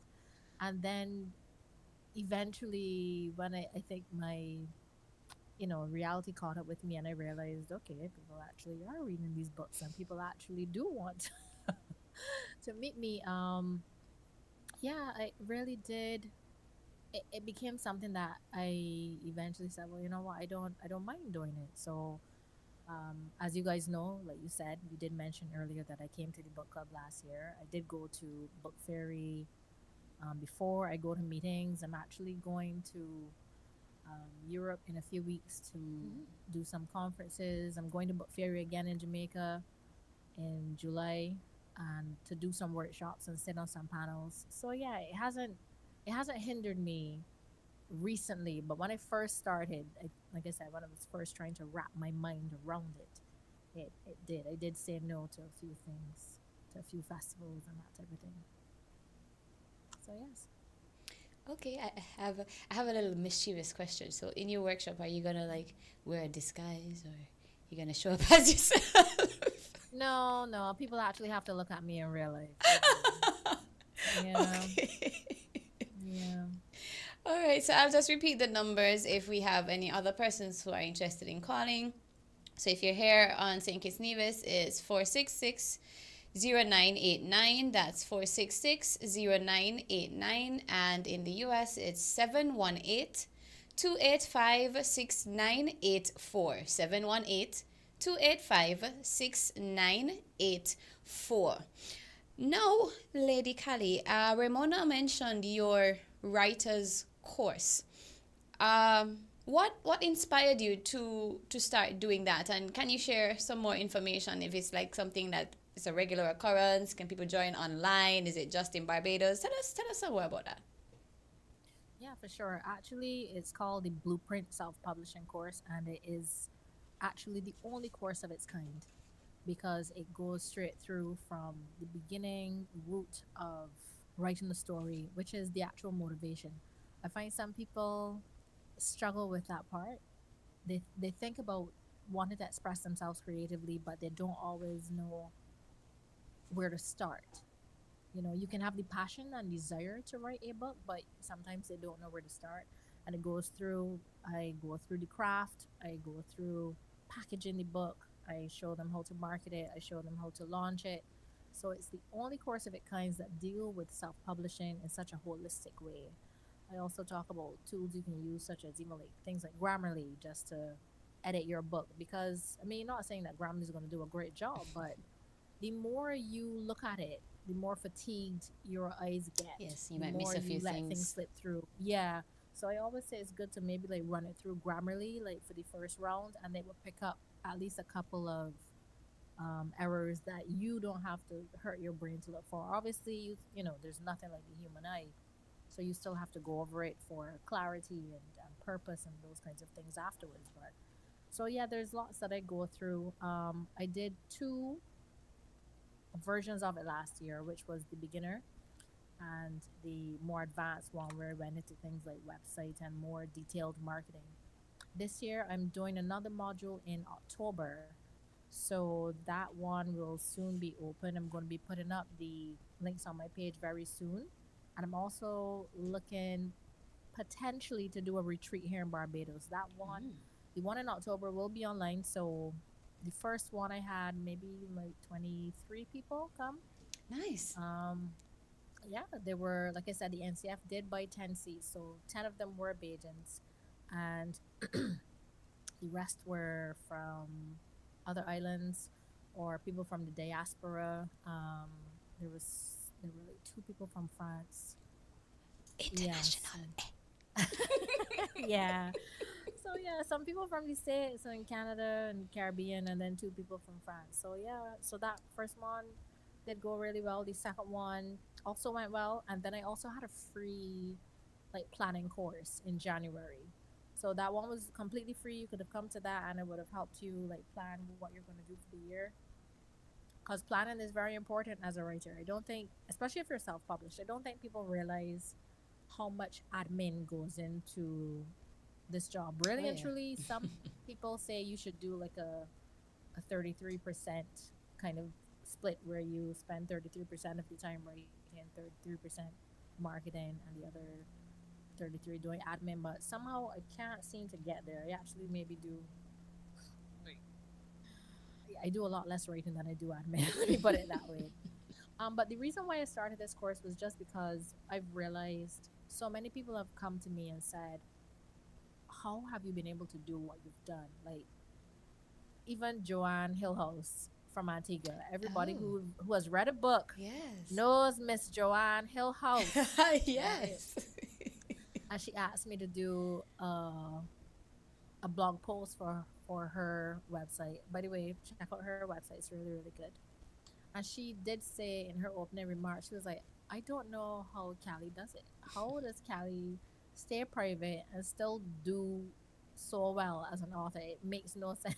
Like it's hard for her to wrap her mind around it." But I did. One of the things that I did express in that blog post was how, you know, I had to sit with it for a while because people have said, "How did Oprah Magazine fit you? How did Yahoo find your books? How did Hearst find your books?" You know, I even went to Gibraltar a few years back for a writing course. Nice. And I was sitting in a cafe, and the little girl came up to me. She says, I was taking photos of my book. And the little girl said to me, "My teacher has that book. My teacher's reading that book right now." Yeah, and she said, Wow. and she begged and she begged. She said, "Can I take a picture of you to take to my teacher?" And I said, "Well, yes, I can." But yeah, my book has gotten much further than I thought I ever would. And people have taken notice of that. People have been interested in how a Bajan author with no agent, no publisher, no real budget to speak of has been able to do the things I have. And that is one of the reasons why I came up with this course because, you know, Ramona and I talked a lot earlier about the necessity of having these valid, authentic stories. Yes. And I do believe that if I take what I know to the grave, I will have committed probably one of the gravest sins. So it's incumbent upon me to make sure that I spread the word as far as and wide as I can to make sure we have more stories, to make sure we have good stories. And not just good stories, but also not just in terms of the storytelling, but I mean if what I do can open up somebody to say, like, you know what, I hate this. I'd rather just be an agent. I'd rather just edit. No, there's Yeah. so many jobs within this that can be True. done. I'd rather just market, right? And I think there is so much that people can learn in my course, and to ensure that there is continuity, right? Because I feel like we don't have enough session planning in the Caribbean arts. So I can't, my conscience wouldn't let me, you know? Yeah. So you said the next course is in October and that's online. So can you share with our listeners, viewers, how they can be a part of that if there's anyone out there that's interested in being a part of Blueprint self-publishing course? Of course. Well, you can go to my website, which is www.calliebrowning.com.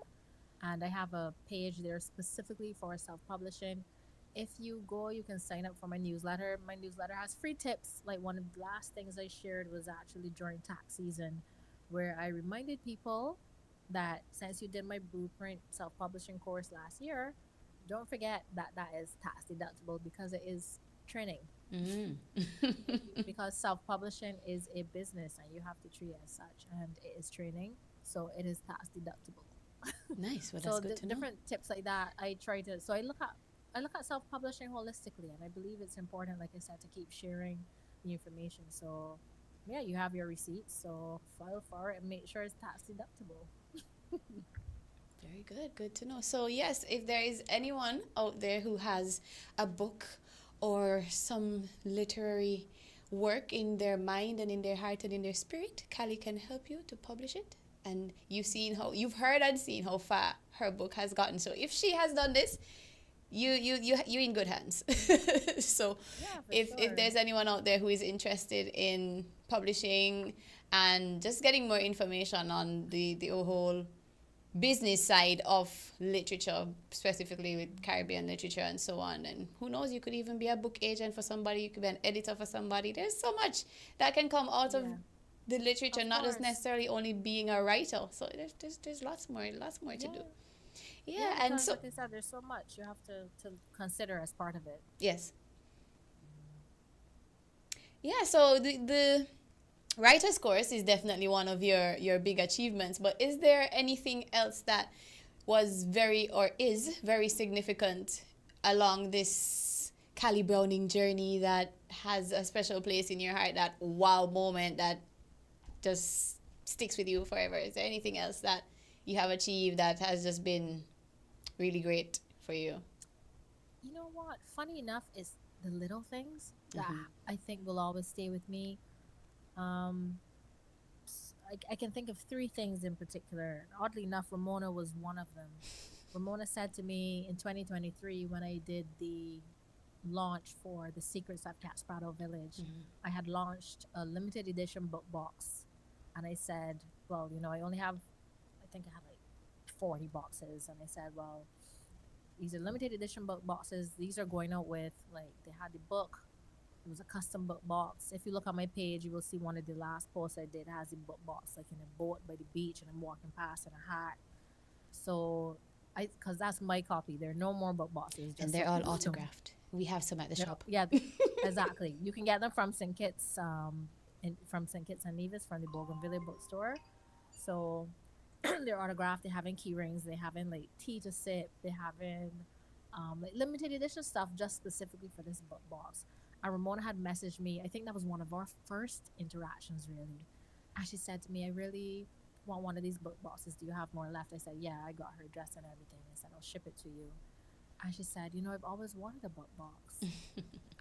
But, because of the cost of shipping them to the region and everything, because there are other book subscription services, she said, but I never, I guess some people thought they would never have one. And lots of other Caribbean people in Jamaica, people in Trinidad, people in Barbados, they said to me, because my priority, I said specifically, priority will be given to Caribbean people. Yeah. Right? And a lot of them said to me, I never thought I'd have a book box. And I said specifically to Ramona, I will never forget this. I said to her, but we deserve nice things. Facts. Yeah, we did. No, and I feel like the region always gets the short end of the stick with this. Because shipping is so expensive and everything, and I've always tried so hard to make sure that everything I do is always accessible to the region. Yeah, so that's Callie, always been a point of pride for me. All right. If we're just gonna pause here. So remember your other two. I know you said it was three. So we're gonna just take a quick break and then we'll come back to hear the other two significant moments for you. We'll be right back. We're different. We're 98.9. 98.9. Win FM.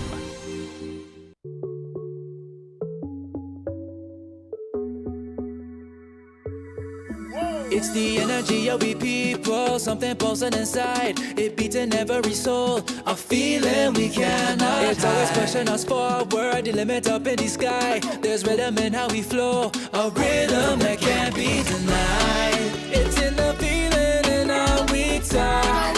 It's in the meaning in our spot. It is the thing that sets us apart. Who we are, 'cause the rhythm of life keeps bumping.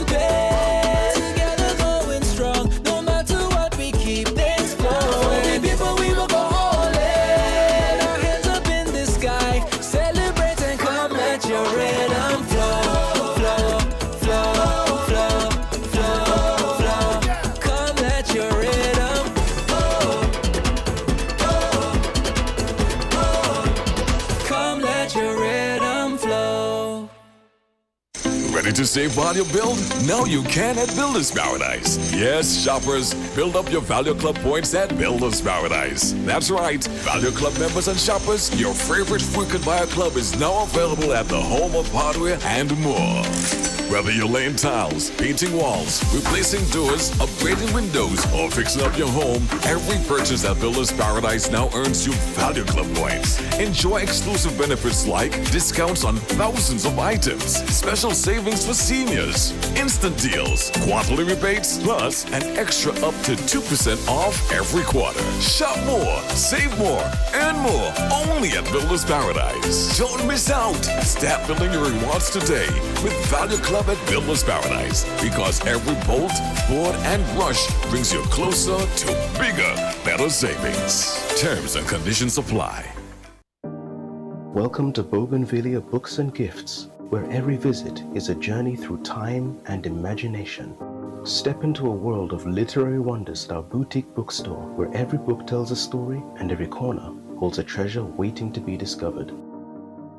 Immerse yourself in the enchanting aromas of our scented candles, perfect for creating a cozy atmosphere in any space. Explore our exquisite handcrafted jewelry. Whether you're searching for the perfect gift for that special someone or simply indulging in a little self-care, Bougainvillea Books and Gifts has something for everyone.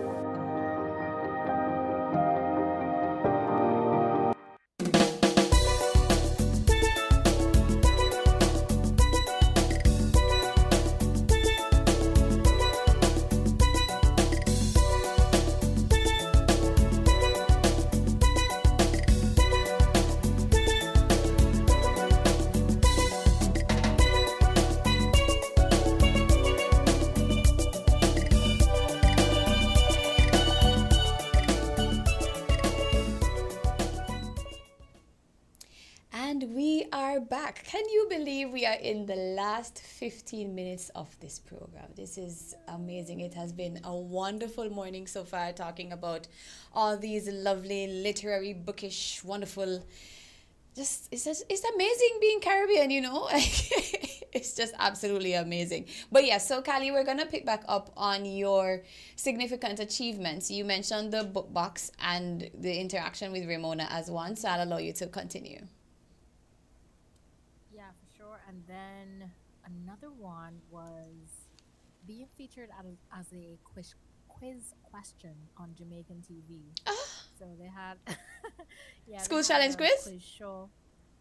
Yes, yes. I was one of the quiz questions. That's They amazing. asked who was the author who wrote The Girl with the Hazel Eyes. And I was like, it's like as good as Jeopardy. It is. And for sure, the other one came last year at the Book Fairy Festival. You know, first book festivals, they're like my favorite space because it's so good to be around readers and writers and you know, the people who are on the periphery of that too. But there was a guided writing class that I did. It was only an hour. And I remember I was talking about finding your writing DNA, which is something that I'm very passionate about. I feel Mhm. like that's one of the reasons why people sometimes struggle with writing. And so there's a particular component of my course where I teach people how to find their writing DNA, because I personally believe that if you find that, you are more likely to stick with your story and finish it. Yeah. So there was this one particular lady in the class, and she came to me afterwards and she said, I have been struggling with this thing. I was trying to write for so long. But you helped me to unlock something today. And she actually came to me a few months later and she said to me, I finished the first draft. Awesome. I could not, I was, listen, literally, I got a little teary because this meant so much to her to be able to tell this story. And she said, I realized I was trying to be somebody else, but you helped me to be myself. And I was able to get the story out of me the same way how you talked to me about it. You talked to me, you told me how to get the story out of me. And she said, I don't know, but I unlocked it and I was able to do it. And there were also like two other people. One lady, she is in her 50s or 60s. And she said until that same day at Book Fairy, she had never maybe thought probably about writing, but Wow. she's an incredible writer. And I was told afterwards by the organizer, she said, she's been looking for competitions to enter. She is dead serious now. She's Nice. dead serious. Yeah, so I am so blessed to be able to like I said, pass on what I know. Yes. And to help people unlock what is within them, because sometimes, people doubt themselves, and it is so rewarding to pass on the knowledge and to basically spread the gospel, as it were. So those are my three most special moments so far in the writing journey. I know some people might think it might be the awards or the accolades, but no, it's really those little things that I think keep propelling me, keep making me want to do more. Yeah, because it's reminding you of why you even started, and like you, I think when we see and hear the impact that we're having in other people's lives when they share things with us, or when you, as with your course and your workshops, where you get that opportunity to pour into people, it's just so fulfilling. There's a song that says if I can help somebody as I travel along, then my living shall not be in vain. It's like in that moment you're just like, yes, this is my why. Yeah, yeah, Yeah. yeah. If somebody had said to me, you know what, you are going to teach people how to write. When I first started this, I'm like, I don't know. But this has been like the most surprising plot twist to me. This joy that I get from teaching. I'm so serious. This has been, and not just teaching, but also making my fellow Caribbean people feel seen. Like I said, with the book box. Yes. It's just, I don't know. It just fills me with such joy to be able to do these things. So yeah, that is definitely, those are my highlights. Yeah. And I'm sure there's lots more to come. There is lots more to come. Once again, if there's anyone who wishes to call in to join our conversation, we have a few more minutes remaining. The numbers are 466-0989. That's 466-0989. And if you're overseas, 718-285-6984. 718-285-6984. It has been a wonderful time. So Callie, in terms of words of advice for our creative people, our wannabe creatives, our should be creatives, you have some people who, like, you can look at them and you can listen to them and you're like, you have a story to tell, or you have work to be done, or you have something that needs to be seen. Like it might be a young person who just scribbles in their notebook, and when you look at the quality of these scribbles, you're like, boy, you should be selling this, frame it, print it, everything. So what words of advice would you have for those of us watching and listening who want to dive into this creative world? For sure, I would say be passionate and don't hold back. I feel like if you don't have a dream that scares you, as they say, that you're not dreaming big enough. So if you want to write, start to write. Um, like I said, seek help if you feel like maybe you need a little help with polishing up your story, because I mean, no man is an island, Right. right? If you feel like you want somebody to read your work, to be a mentor, reach out. You never know who's gonna say yes. I remember the same lady who said to me at Book Fairy last year. She said, she said quietly, she said, "Well, if I message you to show you my work, will you respond?" And the lady overheard her and said, "My girl Brownie with the book, Nikita." Nikita said, "Kelly's not like that. Text her, she'll respond." She said, "Yeah, but I know she's." But she said, "No. Kelly's not like that. Text her, she'll respond." So it's true. You never know, because I mean, that's just me. I mean, I may not necessarily be who you want to mentor you, but you never know. Reach out and see, because you have to do the things, because if you want to move to the next place, as they say, doing the same things and expecting different results is insanity. So you have to do something different. You have to reach out to the people that you want to mentor you. You have to start surrounding yourself with the energy that is required for you to finish these projects. So if you know that you hang out with accountants every day and you want to write, I'm telling you, that's not going to work. You need some other writers, some musicians, some actors to hang out with. That creative energy, I'm telling you, it does amazing things for your personal development, because these people, they see in pictures, they think in color, and that energy, it fuels how you will get through your projects and how you will even get through your day and how you navigate your life. So yeah, you gotta think about the energy sources around you, and so yeah, be passionate, be productive, be proactive, and get some different energy around you if it's not serving you. Yeah, and sometimes too, I think we kind of close the door in our own face when we end up in that era of self-doubt and imposter syndrome, as they call it, where you're like, me, I can't match up to these people, and I can't do this and I can't do that. But everybody started somewhere, like the VS Naipaws and the Carol Phillips, and they all started somewhere. So you have to start. You don't become a big name overnight. And for me, I know I'm my biggest critic. So sometimes when you put something out, or when you're thinking to put something out there, and you look at it and like, nah, I don't think this is quite how I want it. And then if you push that aside and you actually put it out, and then that might be, for example, if it's a social media post, you're like, I don't like how this looking, but you post it anyway. That might get the most interactions. It might have the largest reach. It might have people reaching out to you for other things, and you're like, boy, imagine if I didn't post it.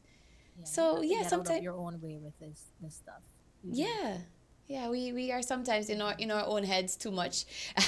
But then I think also because we want to make sure it's done to a particular level and of a particular quality, so it's kind of difficult. But yeah, just to encourage everyone out there, if you have something that you want to push out, whether it's a song, whether it's a story, whether it's poetry, whether it's physical art, painting, books, whatever, just do it. Just do it. Just start and ask for help. It's always a good idea to ask for help. No man is an island. You can't do it alone. You might be able to accomplish it alone, but you can't do it well. You won't. Not always. It's not impossible. Yeah, you won't. But and just to end off with a really quick story. Last year I did, because I am known as a fiction book writer. But last year someone said to me, have you ever thought about writing films? I said, oh my God, what are you talking about? But you know what? I did the thing. I wrote the film. I thought to myself I would never possibly win. I broke every rule that was set out, and I actually did win. Awesome. And not only did I win, but my film is going to be produced. So I won funding and everything, and that was my first film. So I said that just to say that we all start off somewhere, and there's doubt, but you'd be surprised at how you know just a little self belief can take you a long way and get you to a place where you didn't think you could be. Yeah. So yeah, change your life. Have some different thoughts. That's right. That's right. We have another comment here on Facebook which says it's a very interesting and intriguing program. Thanks for enlightening and encouraging us. So yes, the traction is picking up. Yeah, so it has been a wonderful Friday morning here at in Creative Voices, and June is Read Caribbean Month, which, as was mentioned earlier, was started by Cindy Allman, who is known as Book of Sins, Cinz, because her name is Cindy, so she just got it, not Sins, Sins, Cinz. But yeah, so it's an encouragement to find Caribbean literature and just dive right in. And it's so interesting the things that we can learn, even about our sister islands that you would have never imagined, and even also to get it from a different perspective, different point of view. So whether it's a physical book, which you can get at Bougainville Books and Gifts, we are open today, so go on up there and buy a book. But even if it's on Kindle or wherever you get your books, if it's an audio book, whatever it is, we're just encouraging everyone for the month of June and onwards, of course. But we highlight Read Caribbean Month in June, so find yourself a Caribbean book. And if you are interested in being a Caribbean writer, or not necessarily just writing, but just being a creative, just do it. Just start and find yourself in a company of people that will help to encourage you. Callie has her online course that you can register for this coming October.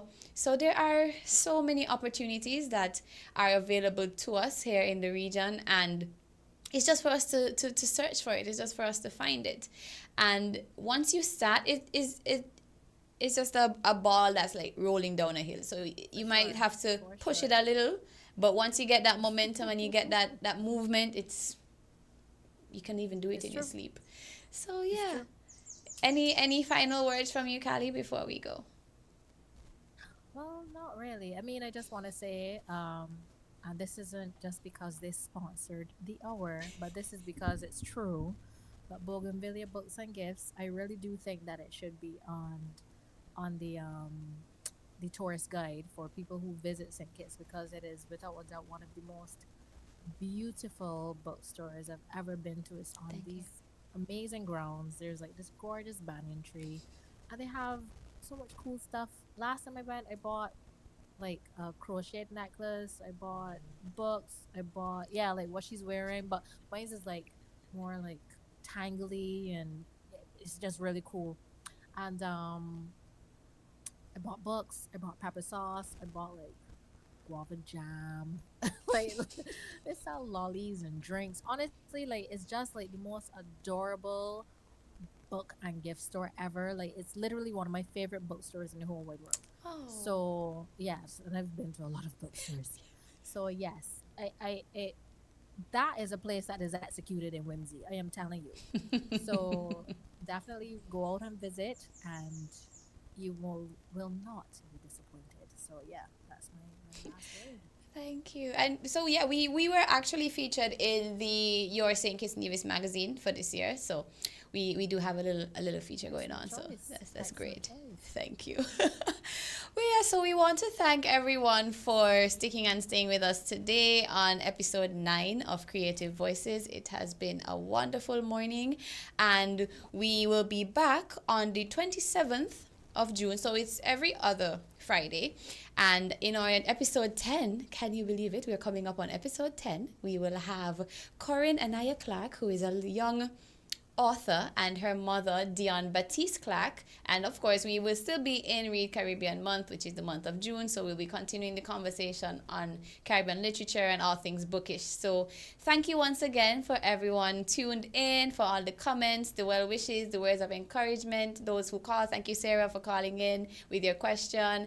And we wish everyone a wonderful Friday. And for the fathers, coming up Sunday is Father's Day. So happy Father's Day in advance to all the dads out there who are doing their best to be a part of their children's life and be in the family. So we appreciate you, dads. If no one ever told you, you are loved and you are appreciated. So thank you so much for tuning in, everyone, and have a wonderful Friday afternoon. You found the sound.